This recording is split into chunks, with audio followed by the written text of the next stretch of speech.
good. That would be so good. It would make it so much better. That would be awesome. Call us up, buddy. Our English isn't that good either. Deja just said it speaks better English than we do. I'm sure. So speaking of Soviet, last night, UFC 75. Krok up, I stunk. I stunk it up. Mirko Krokop defeated for the second time. Stop a second, I'm sorry. I just want to point out to everyone I just asked your permission if I could go get a drink. And you responded, sure. And I was like, wait. Well, we're doing it's all right. I have thunder thighs. Yeah, it was very depressing last night. To me, that's the story of what last night's event was, even though the main event of Quentin Rampage Jackson versus Dangerous Dan Henderson was a really, really great match, and it was a unifying match. It was a Pride champion versus a UFC champion, even though Pride's basically done now. That was a really. How about really the match before? The second. What was the second or the third match of the night? The light heavyweight bout. Not the, maybe the welterweight. The who was it? It was the so English good. the English dude against the Bisping Irish. stunk. Bisping should have Bisping's lost. terrible. He should have lost. Matt Hamill beat him. That is absolutely, to me, the real story of the night. Totally. More than anything else, is the fact that they want to push they want to push Michael Bisping, and they do not push Matt Hamill. I never believed that. I mean, like, there are times that I'll question whether UFC is fixed or not. It totally looked fixed to me. I mean, I'm sure they were English judges, and it was an English fighter, so they were And Matt biased. Hamill came out to "Born in the USA" by Bruce Springsteen, and everyone started booing. Yeah, but even more ridiculous is Michael Bisping came out to the Clash, London Calling. London Calling. Real sports songs. I mean, it's I don't know. The fight was ridiculous. Hamill really just he muscled him around. Bisping looked decent in the third round. But the first two rounds he lost. He lost absolutely. There was totally when he lost. I looked at my wife. I was like, "Wow, I really 100% believe that this has to be fixed." Mm-hmm. And my wife then for the next time was like, "Wow, how are you even watching this anymore? You're watching a fixed sport. How are you watching it? You might as well watch boxing. You might as well watch a wrestling, which you watch. No boxing, something that's really fixed." Oh, that's true. It was embarrassing because, like I said, well, don't get me wrong, Hamill didn't look great, but Michael Bisping beat him. Is not an impressive fighter. He never has been. He won a season of a TV show, of a reality show, and it was nothing special that season. That he won the Real World. Yes, the Real World Rules Challenge. He won. Yeah, he won the Ultimate Fighter 3, I think it was Ultimate Fighter 3, and the guy who really should have won it was Matt Hamill. Matt Hamill looked good. He looked good for the first two rounds. He got gassed by the end of it, but it was totally fixed. It was garbage. He shouldn't have been. He shouldn't have been in there. His coach was yelling at him the whole time to do something. I don't know why he wasn't listening to him. Wait, Matt Hamill. Yeah, that's probably because Matt Hamill's deaf. No, he's not. You're kidding, I'm assuming. Yeah. Okay. Because the thing is, you're saying that, I know it's going right over Brian's head. Yeah, Matt Hamill's a deaf fighter, so his coach yelling to him. You mean like DEAF? Yes, he was talking. He trashed during. He was like, "I'm going to kill Michael Bisping. I'm going to ruin him." Stop it! I can't believe you're using the voice. No. The thing is, that's not even a bad impersonation. That's literally exactly what he sounds like. This is. I'm going to kill him. I'm calling out his name. I don't know when. I should have won that fight. So wait a second. Is Mike Tyson deaf? Obviously. I'm going to eat your heart out. I'm going to eat its children. Awesome. I hope we get a call from Matt Hamill before the show's over. How would he call? He's deaf. He can't be. I'm hoping he'll call. He's feeling the show. I think he should call into the show. That's just my thoughts. Just my thoughts on the matter. Imagine if he did. Can you hear me? Yeah. Can you hear me? Can you hear Hello? me now? Hello? Can you hear me now?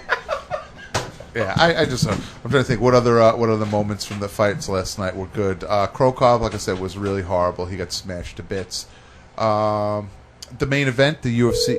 Oh wait, hold on, we have a caller calling into the show. I wonder who it is. Best in Show Radio, you're on the air. Can you hear me now? Oh, it's Matt Hamill. Hey, Matt, can you hear us? Hello, Matt. Matt. I was sensing you guys. Oh, you're a listener. You're a regular listener of our show, then. Very good. I should have won last night. I agree with you 125%. It was a travesty of justice, and I'm very upset of the fact that you did not win. I think that it was a shame. What? these people are racist against deaf people. I love the race of deaf. They're racist against deaf people. Fantastic. All right, Matt, hang up the phone and come back in the room. I mean, I mean, it was great talking to you. It was great talking to you, Matt. What? Awesome. Matt Hamill here on Best in Show, bestinshowradio.com. The other thing, like I said, is Dan Henderson last night got beat by Quentin Rampage Jackson. It was a great fight. Wow, you have a huge UFC fan in the room. Same person. Soviet. Yeah. Yeah, he's going nuts. No, so you don't like me pointing out things that you guys probably talked about already? No, we haven't yet, actually. By all means, address what he's saying, and so I don't have to imagine what the words say on the screen. Tell me. Well, I can't really because I don't know what I'm talking about. That makes it even better. He said Henderson won. He controlled 90% of the fight. Absolutely not. He bought the pay-per-view, and 3 matches were very wrong. The decision. Soviet, I think you're. I'm glad that you're a new friend of the show. I'm glad you're here. You're out of your mind. Dan Henderson controlled the first round and controlled half of the 5th round. He lost rounds 2, 3, and 4 unequivocally. There's no question. No question. He was held down on the ground by a guy who's not supposed to be a superior grappler. So you're totally wrong. I mean, I'm sorry. I'm sorry that you're so wrong. Superior grappling. All your wrestling needs.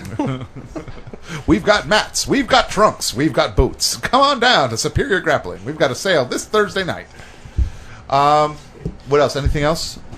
You'll get gypped. It was fixed. Yeah, I do agree that the Matt Hamill Michael Bisping match was fixed. That was ridiculous. But we just talked about that for 30 minutes, and we just actually had Matt Hamill on the phone. Minutes.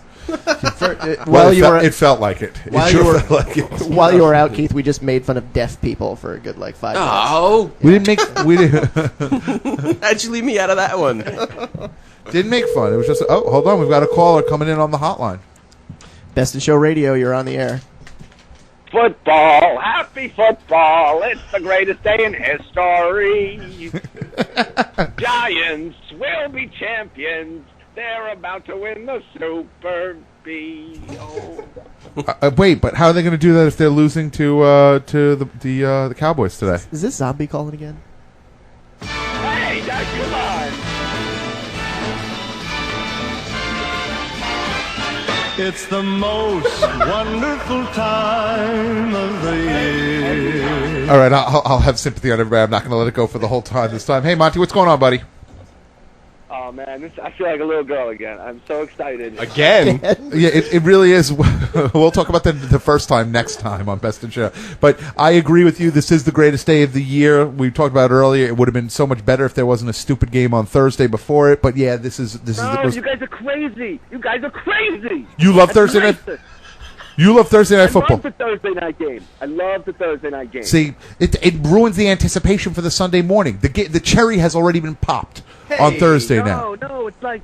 I hope that cherry was 13. You know when you get a little like pre-spur going? Like that's what that is. Football foreplay. Yeah, It's because the business of football, they can't just allow the big thing to kick off on a Sunday at 1 o'clock in the afternoon, even though that's what football is. Because that's mad boring. It's just like, oh, okay, just a regular game. Why not? Let's make it a big deal. Let's get Faith Hill to sing a song. Like, I get so excited. So it's really your love of country music. Our country, from the East Coast to the West Coast, from the Dixie highways back home. That's my favorite Faith Hill song. Dixie Highway.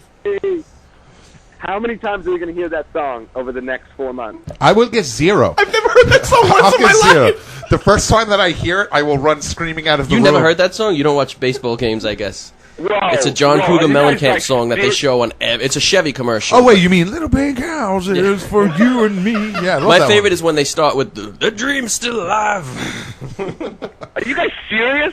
You guys watch football and you never heard that song before? Well, that wasn't on last year's. That only started with earlier this year. that was last football season. Okay. Oh my God, you guys are so racist! I can't believe you guys don't know that song. Let's Listen, I'm getting too excited. Let me point something out. Let me point something out really quickly.